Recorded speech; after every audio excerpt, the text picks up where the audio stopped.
The vast chamber shimmered beneath towering pillars of obsidian and gold, a spectacle built to remind every visitor of the Galactic Empire's dominance. Rows of alien dignitaries sat in silent arrogance, their scaled hands folded, their eyes gleaming with disdain. At the center, the Emperor's dais loomed above them all, his robes a cascade of living silk woven from luminescent fibers. The council had gathered to discuss the Earth incident, though most treated it as nothing more than a disciplinary report. Laughter echoed faintly as they reviewed the footage of the bombardment, cities reduced to light, oceans turned to vapor. They called it justice, a message to the upstart species that dared to claim star systems beyond their station. As the laughter faded, the chamber's air shifted. A vibration passed through the marble floor, a door hissed open at the far end. Every head turned. A lone human walked in, unescorted, unarmed. No guards followed, no entourage announced his arrival. His steps were measured, deliberate. He wore a simple dark uniform bearing no medals, no insignia of power, just the seal of the Terran diplomatic corps over his heart. The alien's whispers died one by one. Ambassador Elias Rain's expression was unreadable.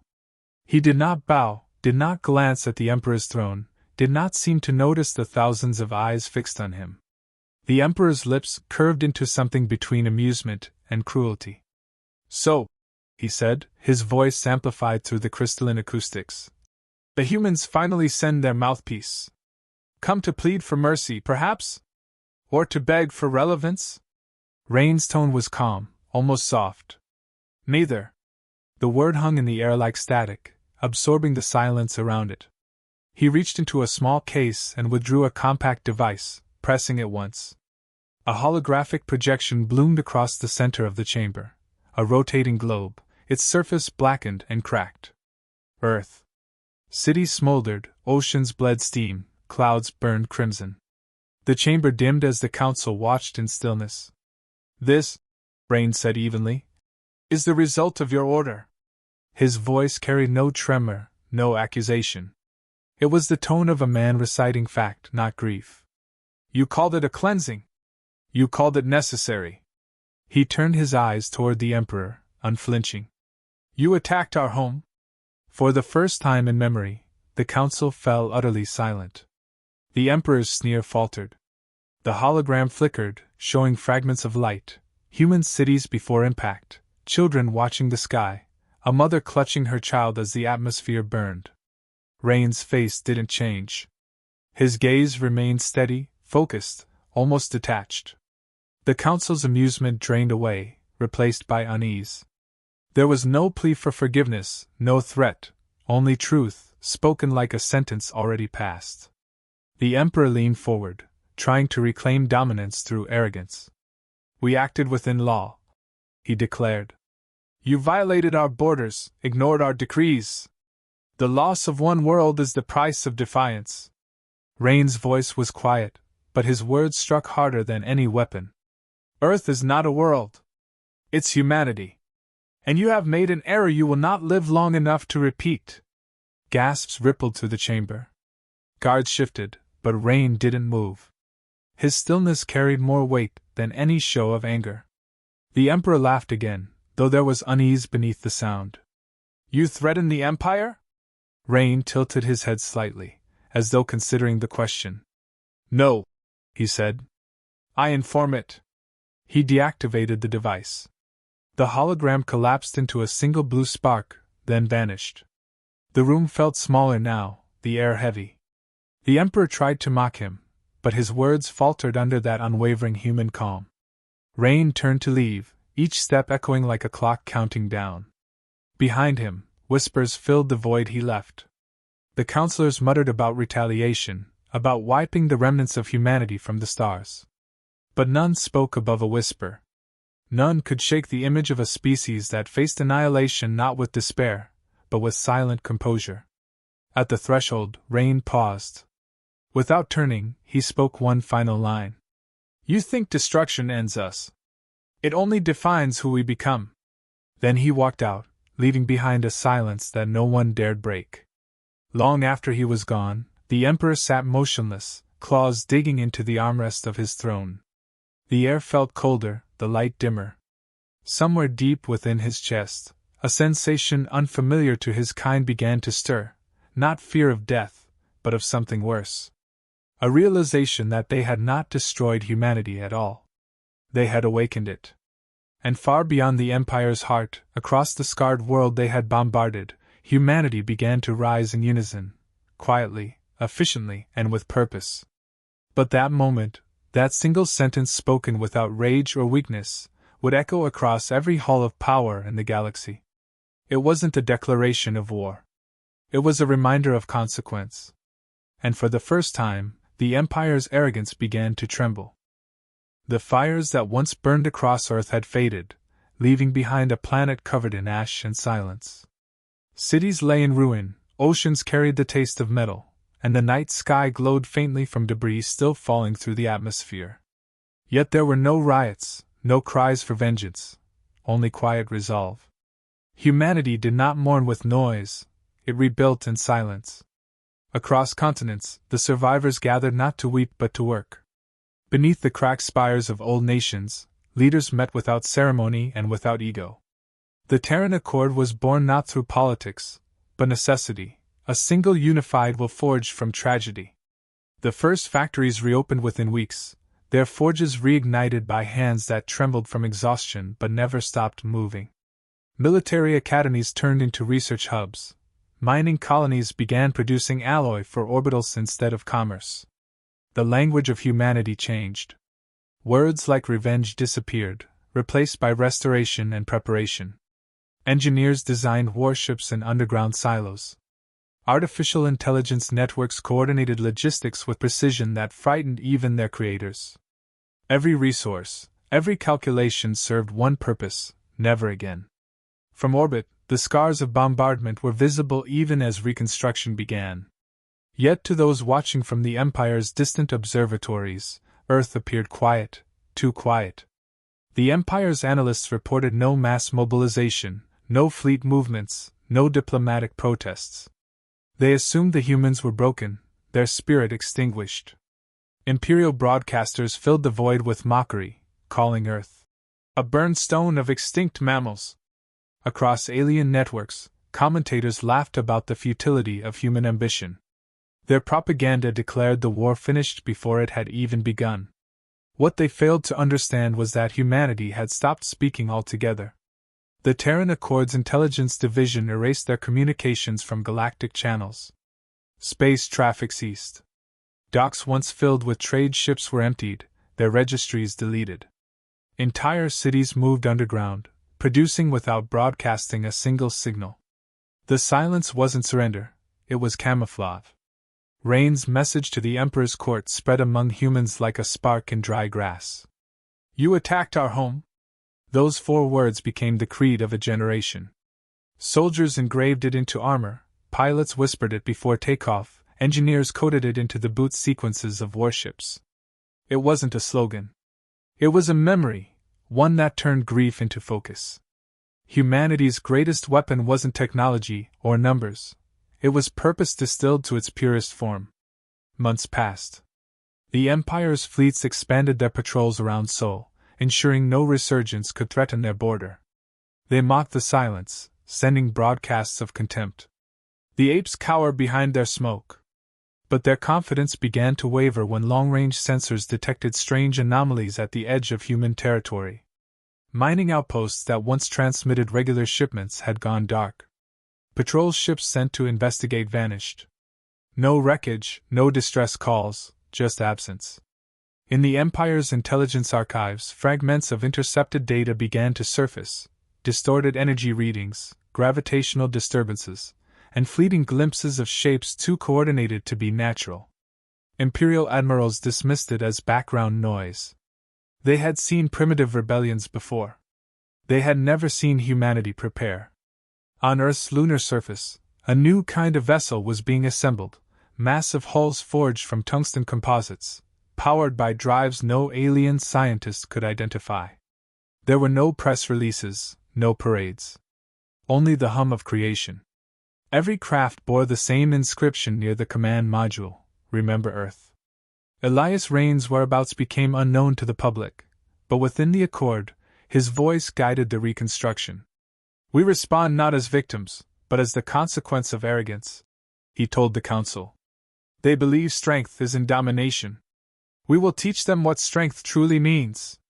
His tone, cold and deliberate, echoed through encrypted transmissions shared only among high command. Across the colonies, recruitment didn't require speeches.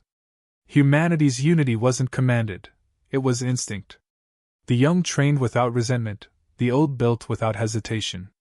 It wasn't revenge driving them, it was the clarity that came when survival was the only choice left. By the time alien scouts realized what was happening, the Terran Accord had already shifted its fleet yards to deep space. Entire shipyards moved beyond charted systems, hidden behind gravitic distortions. When Imperial probes attempted to follow, they simply ceased to exist. The Empire's laughter began to fade. Then, after nearly a year of total silence, the Emperor's office received a single encrypted transmission. The signal was clean, calm, and unmistakably human. A short video message played, Elias Rain standing before a dark backdrop, the Terran insignia behind him. "We have nothing left to lose," he said quietly. "That makes us unstoppable." The screen went black. No coordinates followed, no signature trace left behind. The Empire's analysts argued over its meaning, some claiming it was desperation, others dismissing it as bluff. But the veterans of the Imperial Navy, those who had seen the way humans fought on colony worlds, felt an unease they couldn't explain. The silence that followed was heavier than before. On Earth, the final preparations continued beneath unmarked skies. The fleets waited in darkness, invisible to any telescope, every hull polished to absorb light. Humanity didn't rage.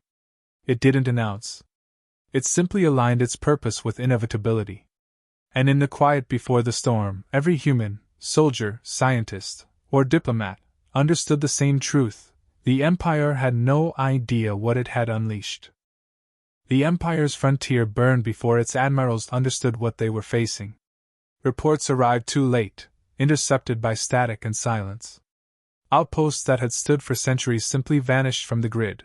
No distress calls, no survivors, only empty space where colonies once orbited. Commanders dismissed the first disappearances as raider activity until a fleet stationed over Dravik Prime was erased in 37 seconds. Orbital platforms melted before they could fire. What little data survived showed streaks of light, projectiles moving faster than sensors could track.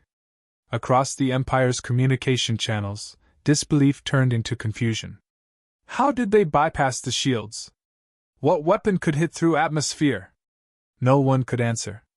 Human ships didn't appear as contacts, they appeared as consequences. Long-range scanners caught nothing until it was already over.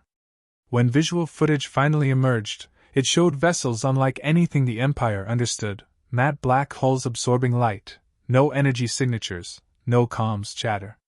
Fleets that operated in complete synchronization, every maneuver timed to a fraction of a second. Their engines burned blue-white for only moments before cutting to silence. On the border world of Aurelian, ground troops watched the sky turn white as kinetic rods fell from orbit. There was no energy blast, no theatrics, only impact, metal striking soil at hypersonic velocity, vaporizing cities without radiation. Entire continents flattened in a single bombardment that lasted 12 minutes. Then the humans were gone again, leaving nothing but dust clouds drifting over oceans. Imperial propaganda units tried to spin the event as sabotage or an internal coup, but fear spread faster than control. The Empire's subjects had seen the unthinkable, a species once dismissed as primitive now wielding precision beyond comprehension. Elias Rain stood aboard the flagship UNS Vengeance, watching transmission feeds of the ongoing campaign. The ship's bridge was silent except for the hum of instruments. Officers awaited his word, but he rarely spoke. He didn't need to. Every strike was pre-planned, every maneuver calculated months in advance. Rain didn't command battles, he executed inevitability. When a lieutenant asked if they should issue demands for surrender, he shook his head. No declarations. No broadcasts. They'll know when it's over. His tone carried the same chilling calm he'd held in the council chamber. In the Empire's core worlds, panic began to tear through their hierarchy. The Emperor summoned his highest admirals, demanding explanations. They presented data streams filled with blanks. "We can't track them," one admitted. "Their weapons are untraceable." The Emperor struck the floor with his scepter, shouting, "They are animals with metal sticks!" But even as he spoke, reports arrived that the frontier sectors, 300 worlds, had gone dark within a single rotation. Humanity's strategy was surgical. They targeted supply lines, shipyards, and relay hubs, never civilians, never non-combatants. Every move carried a message. This was punishment, not conquest.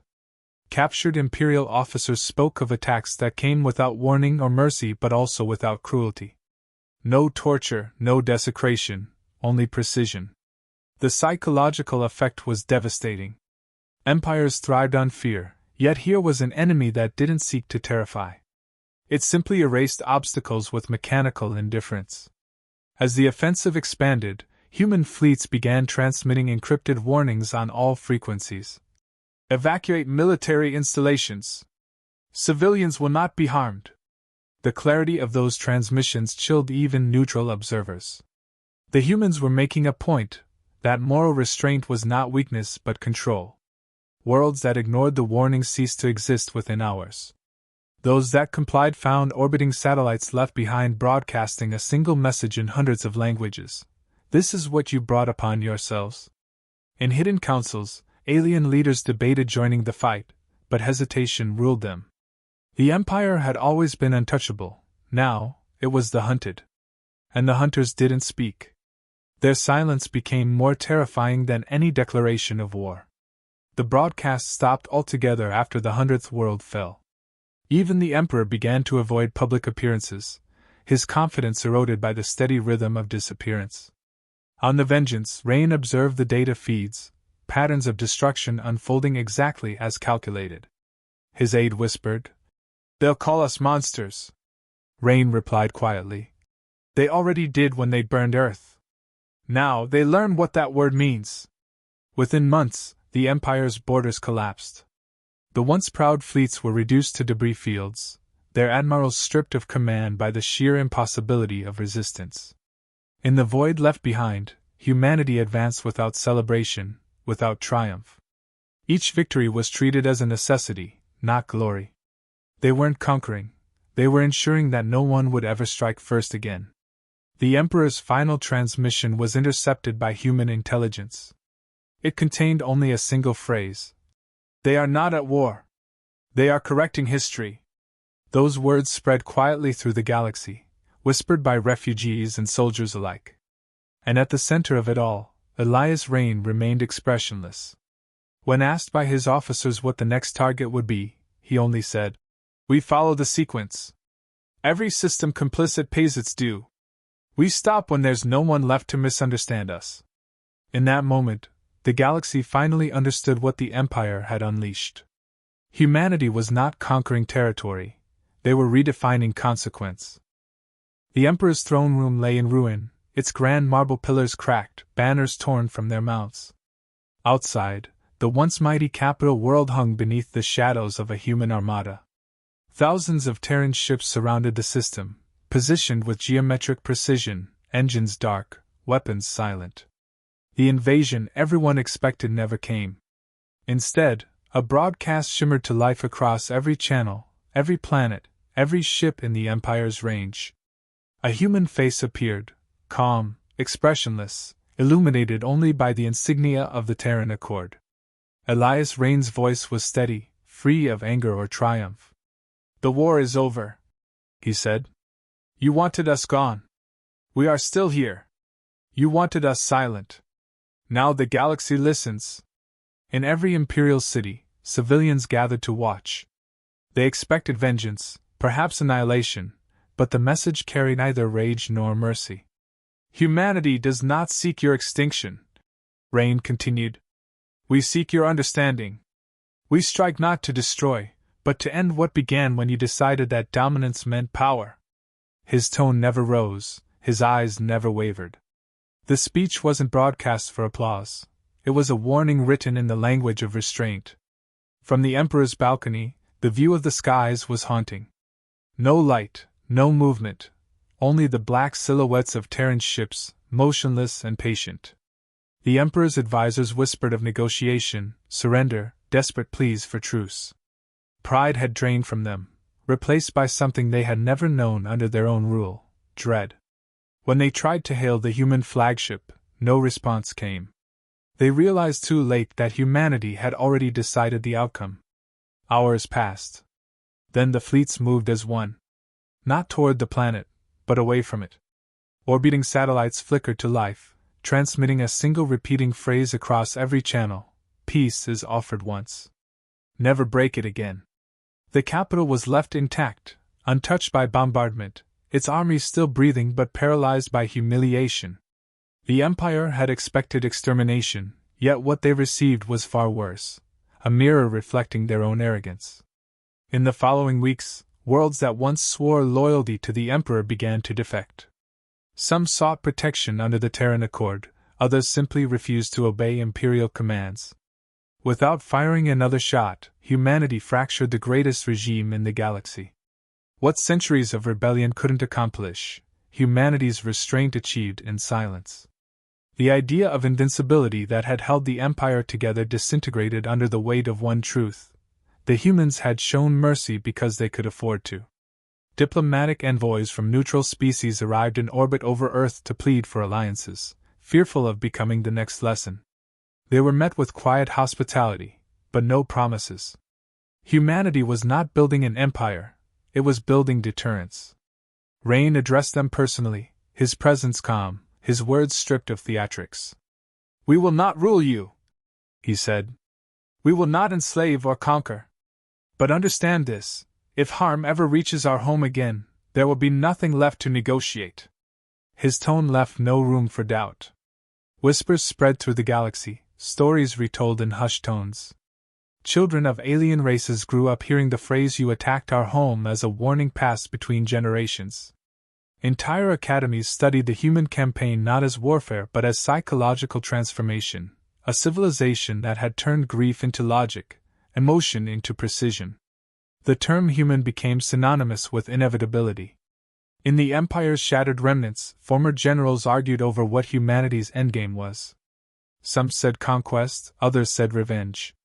The truth was simpler: humanity had already achieved its goal. They had restored balance by exposing what power meant when tempered by conscience. The galaxy began to adapt around them, treaties rewritten, borders redrawn, aggression fading not from goodwill but from remembrance. Rain, seated aboard the Vengeance, watched the Emperor's world shrink to a pale dot. His aide, standing beside him, broke the silence. "Is it victory?" Rain didn't look away from the viewport. "No. It's understanding." The words carried no satisfaction, only the weight of completion. As the fleet turned toward Sol, the stars reflected against the hulls like 1,000 silent witnesses.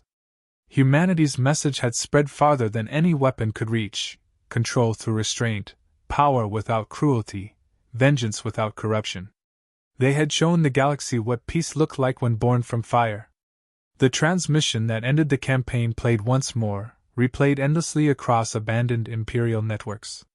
Rain's final line echoed into the void. "You attacked our home. We answered as humans do, completely." The signal faded, leaving only static, and across the stars, no one dared to fill the silence that followed.